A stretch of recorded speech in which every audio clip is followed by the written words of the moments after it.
Hi everyone, my name is Janice Carmel and this is my slideshow on physical impairments, or also known as physical disabilities.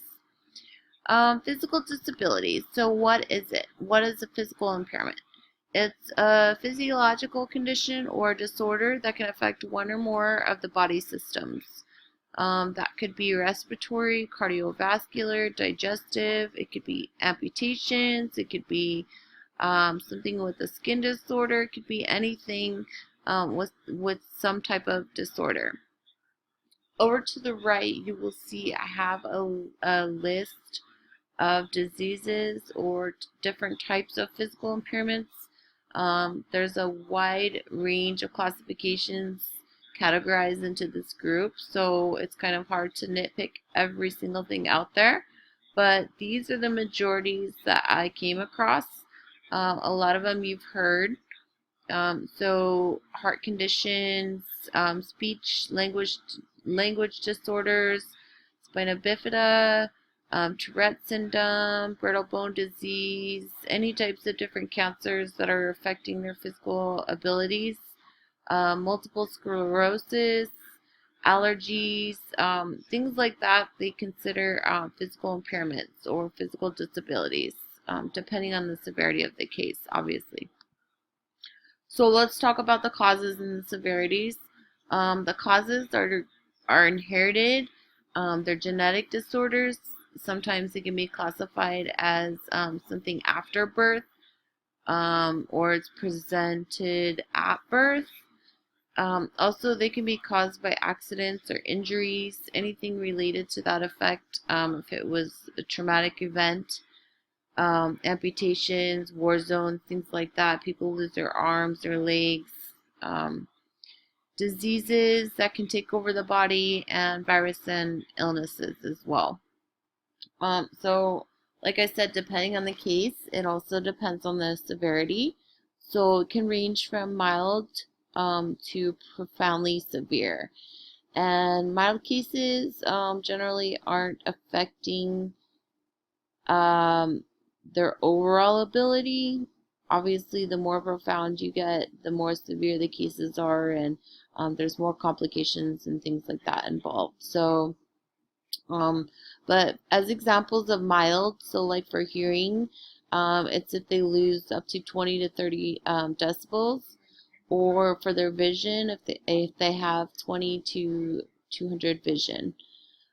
Cases like severe are 60 to 89 decibels lost and 5 to 300 vision. So you can tell there's a little bit of a change there. There are a lot of cases that are just mild to moderate, but you'll also see a lot of severe cases in education as well. So these are just a few pictures that I included. It could range from things like face deformities, people with Tourette system, or they want to be active, attention deficit disorder, and they act out physically.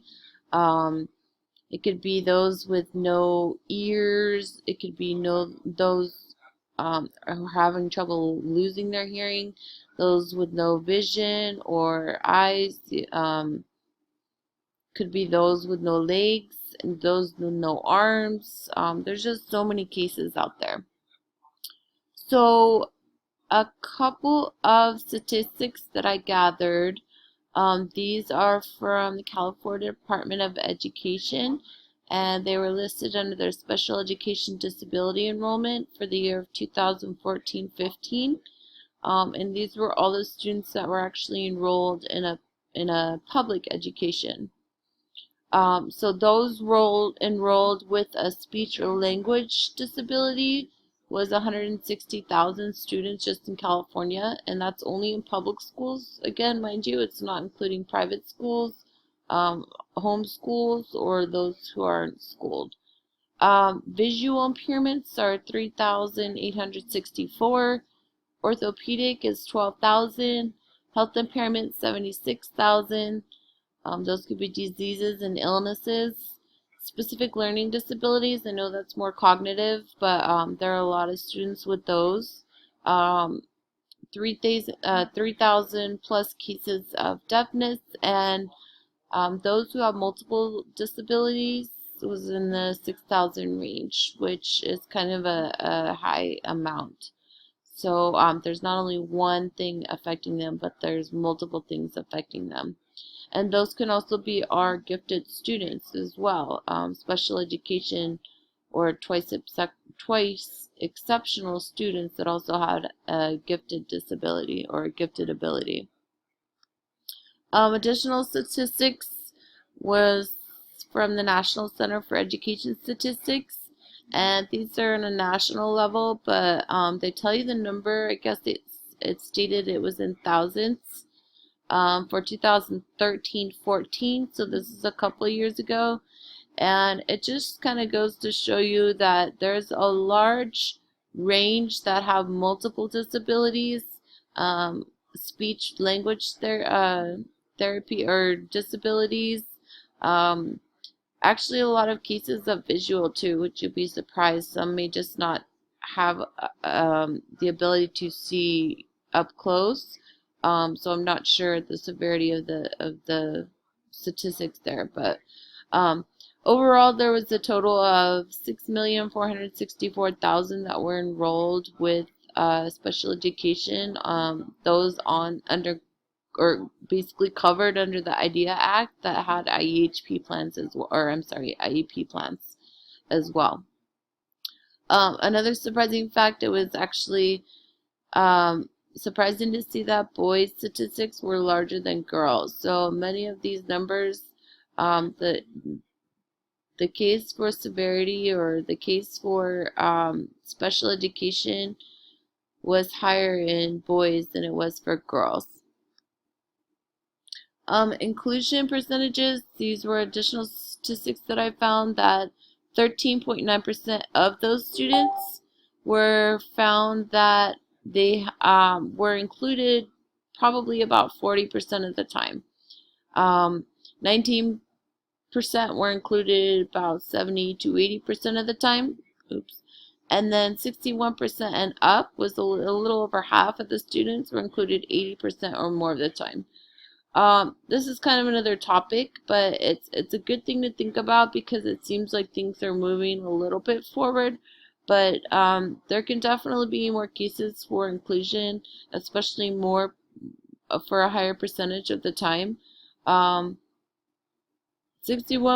is a pretty good percent, but at any rate, most of these kids should be included as much as possible because they have every right, just like every other student. So let's talk about the challenges, which could range, again, depends on the severity. There's so many different challenges and adaptations that you could make, but it really just depends on the student's physical impairment. So it could be a challenge with a student who's in a wheelchair. You need to make sure that you're having enough space in a classroom, or that you have access for students to go above. They can't go on stairs, so they need ramps, elevators, things like that. Also, you need more desk space, so put them in a corner of a room so that they're going to have access in a little more open space and don't feel so cramped. It could be those with no arms, and so maybe they need a paraeducator to help them writing or communicating. It could be those with no vision, so other things need to be taken into effect, like using Braille in the classroom, or letting that student know where everything is at in the classroom, having a buddy system so that somebody helps them.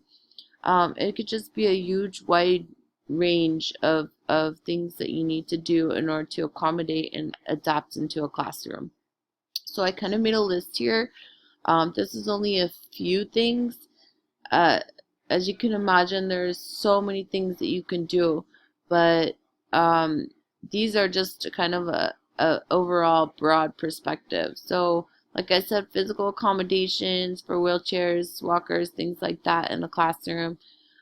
Physical environment, definitely need to make sure the classroom is safe and organized properly.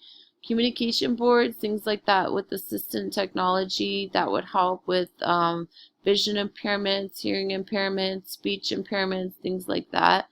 Other various technology and tools. Students can write. If they don't have the ability to write with their hands, maybe they can type on a computer. Um, Academic approaches. I have a few extras listed onto the side, but obviously time allotment is a huge factor. It may take them a little longer to communicate, to be able to do things if they're not able to walk so fast or run. Especially for PE or physical education, there's going to be plenty of adaptations you need to make there as well. But modification to assignments, lessons, homeworks, different types of projects, include them in groups or buddy systems. Again, using that assistive technology to help guide, support, and help their process or their learning process.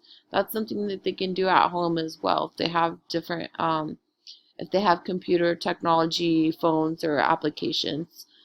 Physical therapy, occupational therapy, speech and language therapy, things like that. Those are all things that can be considered for taking at making adaptations in the classroom. So overall, we talked about making a positive niche for special education students. We should do this for all students, but generally for special education students. So I just wanted to recap on those categories to make sure you find their strengths and use those strengths to provide learning strategies for them. Positive role models and career aspirations, so make sure they have that support that they need, especially social and emotional support. Environmental modifications, like we talked about, human resources, community resources, parent, guardian, student resources, all those resources that are needed, they can do research on their own as well and help find support. And then again, using that assistive technology to help design and create lessons that are able to accommodate for all students. I do have a list. I do have a couple lists actually of resources if you want to take a look. There is a wide variety of resources on their internet as well. State resources, government resources, federal resources, laws, all different kinds of committees that are committed for special education, American Psychological Association, U.S. Department of Education. Healthy Place was a really neat place just to go on there and read a bunch of articles about special education. There's also government disabilities, so disability.gov. California Department of Education, and also the National Education Association.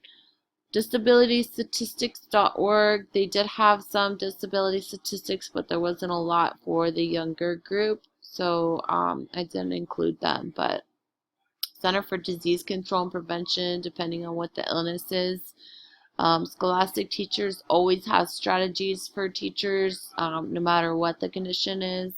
Bright Hub Education, that was a great resource that I used. They had a lot of information about special education students and different physical impairments and disabilities. And then also ParentCenteredHub.org had a lot of resources that even parents and guardians would appreciate as well. So these are just a few to tap into, but there were a whole bunch more resources that teachers can look and provide for their students, their guardians, their administrations, the parents, communities, things like that. So this was my presentation on physical impairment. I hope you enjoyed it and learned something, and thank you for watching.